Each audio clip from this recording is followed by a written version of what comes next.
बच्चे ज़बान सीखने की कुव्वत लेकर पैदा होते हैं। अभी मैंने बताया बच्चे में ज़बान सीखने की जो क्षमता होती है वो जन्मजात होती है। ये कथन किसका है? चौमस्की का है। अगला सवाल यह कि बच्चों की नशोनुमा के लिए वाइगोस्की ने किस पहलू को अहम करार दिया है? तो वाइगोस्की ने क्या कहा है कि बच्चे जो हैं वो भाषा को सीखते हैं तो समाज के प्रति अंतःक्रिया करके सीखते हैं। और समाज के प्रति बच्चे अंतःक्रिया कैसे करेंगे? जब ज़बान होगी तब। यानी कि मुआशरा और ज़बान दोनों अहम है वाइगोस्की के अनुसार। यानी कि हम 1 और 2 दोनों पे चले जाएंगे और तीसरा वाला ऑप्शन हम सही मानेंगे, है कि नहीं। देखिए वाइगोस्की ने जो कहा था कि बच्चों में विकास के लिए 3 चीज़ें ज़रूरी होती है। एक जो होता है हिंदी में लिखने कोई दिक्कत नहीं है ना, समाज, ठीक है। दूसरा इन्होंने बताया था संस्कृति और तीसरा इन्होंने बताया था भाषा, ठीक है। तो आप देखिए भाषा और समाज आपका ऑप्शन में है, लेकिन तीसरा ऑप्शन आपका 1 और 2 दोनों है, तो इसलिए आप तीसरे वाले ऑप्शन पे जाएंगे, ठीक है। पढ़ते हैं अगले सवाल की तरफ। ज़बान की तदरीस का मकसद है, ज़बान की जो टीचिंग है उसका जो मेन एम है क्या है? कारी के ख्यालात को समझने की सलाहियत पैदा करना। यानी कि जो पढ़ने वाला है उसके ख्यालात को समझने की सलाहियत पैदा करना, क्या यही ज़बान की तदरीस है?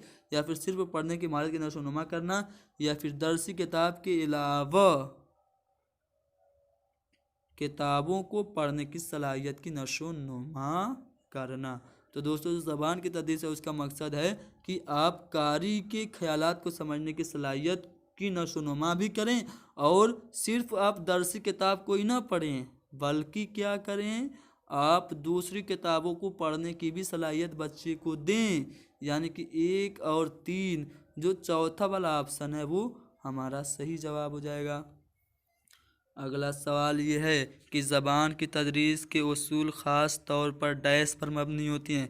किस पर मबनी होते हैं ज़बान की तदरीस के उसूल? तो दोस्तों जब हम लोग ज़बान में कोई भी शिक्षण सिद्धांत अपनाएंगे तो हम क्या देखेंगे? ये देखेंगे कि ये सिद्धांत बच्चों के ज़हनी सतह, उम्र और उन्वान से रिलेटेड है कि नहीं है। यानी कि बच्चों के मानसिक स्तर को देखेंगे, ठीक है, उसकी आयु कितनी है, और जो टॉपिक हम पढ़ा रहे हैं उससे रिलेटेड हमारा जो शिक्षण सिद्धांत है वो है कि नहीं है। इन सभी बातों को हम देखेंगे। तो यहाँ पे हमारा कह सकते हैं कि ज़बान की तदरीस को उसूल में ख़ास तौर पर बच्चों की ज़हनी सतह, उम्र और उन्वान पर निर्भर होना चाहिए। तो 2 वाला ऑप्शन सही जवाब हो जाएगा। अगला सवाल ये है कि इब्तदाई सतह पर ज़बान सिखाने का अहम मकसद है। एलिमेंट्री लेवल में लैंग्वेज को सिखाने का जो मेन एम है वो क्या है? क्या मुहावरे वो ज़रबुल अमसाल की जानकारी हासिल करना है, या फिर कहानी और नज़्म को दोहराने की सलाहियत बढ़ाना है, या फिर तेज़ रफ्तारी के साथ पढ़ने की सलाहियत, या फिर अपनी ज़बान को दूसरों के सामने पेश करने की सलाहियत। जी हाँ दोस्तों, अगर हम लोग इब्तदाई सतह पर लैंग्वेज को सिखाते हैं तो उसका मकसद क्या है? यही तो मकसद है कि अपने विचारों को दूसरों के सामने प्रत्यक्ष कर सकें, दूसरों के सामने अपने विचारों को पेश कर सकें, ठीक है, अभिव्यक्त कर सके। यही तो है ज़बान सीखने का अहम मकसद एलिमेंट्री लेवल पे। तो चौथा वाला ऑप्शन हमारा सही जवाब हो जाएगा। अगला सवाल कि ज़बान की तदरीस है। ज़बान की तदरीस क्या है? क्या ये जानना कि बच्चे ज़बान कैसे सीखता है ये, या फिर ये जानना कि बच्चे को ज़बान कैसे सिखाई जाए, या फिर 1 और 2 दोनों, या फिर इनमें से कोई नहीं। दोस्तों जो ज़बान की तदरीस होती है उसमें हम लोग ये भी जानते हैं कि बच्चा ज़बान कैसे सीखता है, और हम ये भी जानते की कोशिश करते हैं कि बच्चे को ज़बान कैसे सिखाई जाए। तो यहाँ पे हमारा जो तीसरा वाला ऑप्शन है वो सही जवाब हो जाएगा। थोड़ा सा मेंटली रूप से थक चुका हूँ, अगर 1-2 अल्फाज इधर के उधर बोल दूँ तो आप लोग मैनेज कर लीजिएगा। चलिए देखते हैं अगला सवाल क्या है कि ज़बान की तदरीस ज़रूरी है, जो लैंग्वेज की टीचिंग है वो ज़रूरी है क्या फ़नी महारत से रोशनास कराने के लिए, या फिर बच्चों की कुव्वत तख़य्युल यानी कि जो इमेजिनेशन पावर है, जो कल्पना शक्ति है उसको बढ़ाने के लिए, या फिर बच्चों में तख्लीकी सलाहियत को लाने के लिए, या फिर ऊपर के सभी। तो दोस्तों जो ज़बान की तदरीस है वो फ़नी महारत को रोशनास कराने के लिए भी ज़रूरी है, बच्चों की जो कल्पना शक्ति है उसको बढ़ाने के लिए भी ज़रूरी है, और बच्चों में सृजनात्मकता लाने के लिए यानी कि तख्लीकी सलाहियत को लाने के लिए भी ज़रूरी है। यानी कि ऊपर के जो सभी, चौथा वाला ऑप्शन है हमारा सही जवाब हो जाएगा। अगला सवाल यह है कि ज़बान की तदरीस ज़रूरी है तो फिर से क्वेश्चन रिपीट हो गया। बढ़ते हैं अगले सवाल की तरफ। कहा जा रहा है कि ज़बान की तदरीस में कवायद पढ़ाने के लिए इस्तेमाल किया जाने वाला उसूल है। जब हम लोग लैंग्वेज की टीचिंग कराते हैं तो उसमें हम लोग ग्रामर को पढ़ाने के लिए कौन सा उसूल, कौन सा टीचिंग मेथड इस्तेमाल करते हैं? क्या वो दोहराने का उसूल है यानी कि रूल ऑफ रिपीटेशन है, या फिर तकलीद का जो उसूल है यानी कि अनुकरण का सिद्धांत है, या फिर इस्तिकराई वो इस्तिखराजी तरीका है? जी हाँ दोस्तों, यही उसूल है जिसके ज़रिए हम लोग बच्चों को कवायद पढ़ाते हैं। इस्तिकराई और इस्तिखराजी तरीका क्या होता है, इस पर मैंने पूरी वीडियो बनाई है, फिर भी मैं आपको थोड़ा सा बता दूं। जब हम लोग पहले एग्ज़ाम्पल देते हैं, फिर उन एग्ज़ाम्पल की मदद से रूल बना देते हैं, तो वो आपका कहलाता है इस्तिकराई तरीका। और इस्तिखराजी तरीका में जब हम लोग पहले ही बच्चों के सामने रूल रख देते हैं, उसके बाद एग्ज़ाम्पल की मदद से उस रूल को प्रूव करते हैं, सिद्ध करते हैं, तब हमारा कहलाता है इस्तिखराजी तरीका।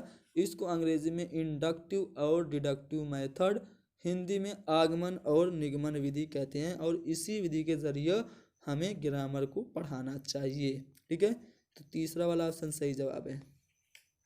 अगला सवाल ये है कि अगर कोई लड़की हिंदी ज़बान की तलबा है और वो आपकी ज़बान सीखने आती है और आपकी ज़बान सीखते वक्त गलती करती है, तो आप मुअल्लिम की हैसियत से कौन सा तरीका सही मानते हैं? कोई भी बच्ची है जो कि हिंदी की तालिब इल्म है और आई है उर्दू सीखने, और उर्दू सीखने में उससे गलतियां हो रही हैं, तो आप एज ए टीचर कौन सा तरीका सही मानेंगे? पहला तरीका है कि नई ज़बान सीखने के दौरान उसके मादरी ज़बान के इस्तेमाल की छूट नहीं देना चाहिए, या फिर उसे इसकी गलती करने को बार बार याद दिलाना चाहिए, या फिर उसे ज़बान सीखने का ज़्यादा मौका देना चाहिए, या फिर उसे नई ज़बान सीखने के लिए कम से कम आधा घंटा मश्क करने का मशवरा देना चाहिए। तो यहाँ पे अगर मैं पहले, दूसरे और चौथे ऑप्शन की बात करूँ तो ये सभी ऑप्शन गलत हैं।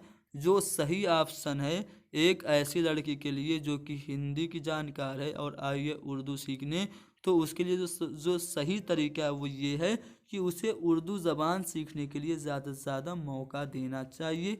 तो तीसरा वाला ऑप्शन हमारा सही जवाब है। अगला सवाल क्या है कि ये है कि मिंदरजा झेल में से किन मकासद के लिए ज़बान सीखना ज़रूरी नहीं है? किन उद्देश्यों के लिए लैंग्वेज की टीचिंग इम्पोर्टेंट और अनिवार्य नहीं है? पहला है ज़िंदगी के मुख्तलिफ ज़रूरियात को पूरा करने के लिए, दूसरा है कि ज़िंदगी के मुख्तलिफ मौक़े जानने के लिए, तीसरा है ज़बान समझकर सीखना, चौथा है कि अंदरूनी आवाज़ को सीखने और बोलने के लिए। तो दोस्तों, किन मकासद के लिए ज़बान सीखना ज़रूरी नहीं है? तो ज़बान समझकर सीखना, इसके लिए लैंग्वेज सीखना ज़रूरी नहीं है। तो तीसरा वाला ऑप्शन हमारा जो है वो सही जवाब हो जाएगा। अगला सवाल ये है कि मिंदरजा झेल में से कौन सा मजमून सवालों के इम्तिहान के लिए फ़ायदेमंद है?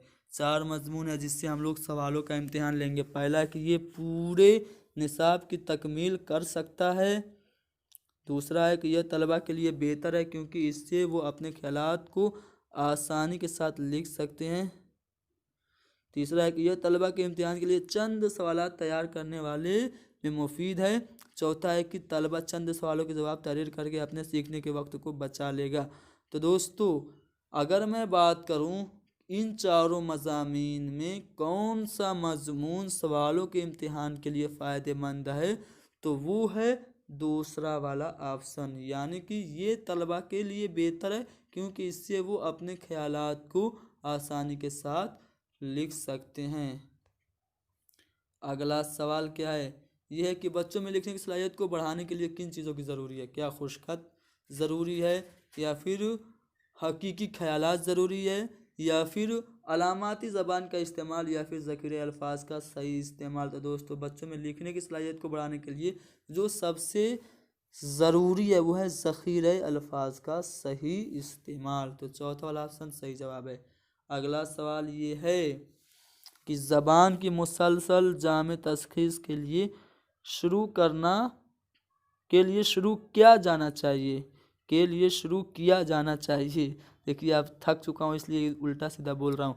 ज़बान की मुसलसल जामे तशख़ीस के लिए शुरू किया जाना चाहिए। क्या शुरू किया जाना चाहिए? क्या वो ज़बान को मुख्तलिफ तरीक़ाकार से इस्तेमाल करना, या फिर दुरुस्त ज़ख़ीरे अल्फाज, या फिर प्रोजेक्ट अमल, या फिर सही तलफ़्फ़ुज़। तो ज़बान की अगर मैं जामे और मुसलसल तशख़ीस की बात करूं, यानी कि सतत और व्यापक मूल्यांकन, कंटिन्यू एंड कम्प्रीहेंसिव एवेल्युएशन की बात करूं, तो उसके लिए ज़बान को मुख्तलिफ तरीक़ाकार से इस्तेमाल करना चाहिए। अगला सवाल कि हेमा लिसानी तरीक़ाकार। हेमा लिसानी तरीक़ाकार यानी कि बहुत सारी, जिसमें लिसानों का, जिसमें बहुत सारी ज़बानों का इस्तेमाल होता है। मल्टी लैंग्वेज जिसको हम लोग कहते हैं, मल्टी लैंग्वेज जो मेथड है, उससे क्या होता है? क्या ज़बान सीखने में मुश्किल पैदा होती है, या फिर तदरीसी ज़बान में पोशीदा है, या फिर ज़बान वो वसाइल के लिए नुकसानदह साबित है, या फिर ज़बान सीखने में अहमियत का हामिल है। तो हेमा लिसानी तरीका यानी कि मल्टीलिंगुअल जो मेथड होता है, वो ज़बान सिखाने में एक अहमियत का हामिल है। तो चौथा वाला ऑप्शन हमारा सही जवाब हो जाएगा। अगला सवाल कि ज़बान इब्तदाई शक्ल में थी, लैंग्वेज अपने प्रारंभिक काल में कैसी थी? क्या मुँह ज़ुबानी थी, या फिर इशाराती थी, कवायदी थी, या फिर तहरीरी थी? तो इब्तिदा में जो ज़बान की शक्ल थी वो इशाराती ज़बान थी। अगला सवाल ये कि ज़बान सीखने में उमूमी तौर पर किस किस्म के सवाल मुफीद होते हैं? तो ज़बान सीखने में आम तौर पर जो सवाल मुफीद होते हैं वो मुख्तसर जवाबात वाले सवाल होते हैं। तो दूसरा वाला ऑप्शन हमारा सही जवाब हो जाएगा। अगला सवाल है कि तहरीर के उसूलों में शामिल है। तहरीर के उसूलों में क्या शामिल है? क्या बहुत ज़कीर अल्फाज का होना, या फिर कहानी का मजमून होना, या फिर तख़य्युल का होना, या फिर दुरुस्त अदायगी? तो तहरीर के उसूल में जो शामिल है वो क्या है? बेहतर ज़ख़ीरा अल्फाज का होना शामिल है। मेरे लिहाज से तो यही सही जवाब है। बाकी आप तख़य्युल का होना भी कह सकते हो, लेकिन ज़्यादा बेहतर जो है वो पहला वाला ऑप्शन है। आपकी क्या राय है कमेंट करके बताइएगा क्वेश्चन नंबर 149 के बारे में। अगला सवाल ये है कि प्राइमरी स्कूल के तलबा में सुनने की महारत को उजागर करने के लिए दर्ज झेल में मुफीद तरीका कौन सा? यानी कि अगर आप चाहते हैं कि बच्चों में जो कि प्राइमरी लेवल के हैं सुनने की महारत को बढ़ावा दें, तो कौन सा तरीका अपनाएंगे? दोस्तों, सुनने की महारत को बढ़ावा देने के लिए जो सबसे अच्छा तरीका होना चाहिए वो क्या होना चाहिए? आप कैरेक्टर के ज़रिए रोल प्ले करवाइए। ठीक है, रोल प्ले करवाइए, लेकिन रोल प्ले में आप खबर नहीं पढ़वाइए, बल्कि क्या करिए, बातचीत करवाइए। यानी कि किरदार के ज़रिए जब आप बातचीत कराएंगे तो इससे बोलने की जो महारत है उसमें विकास होगा।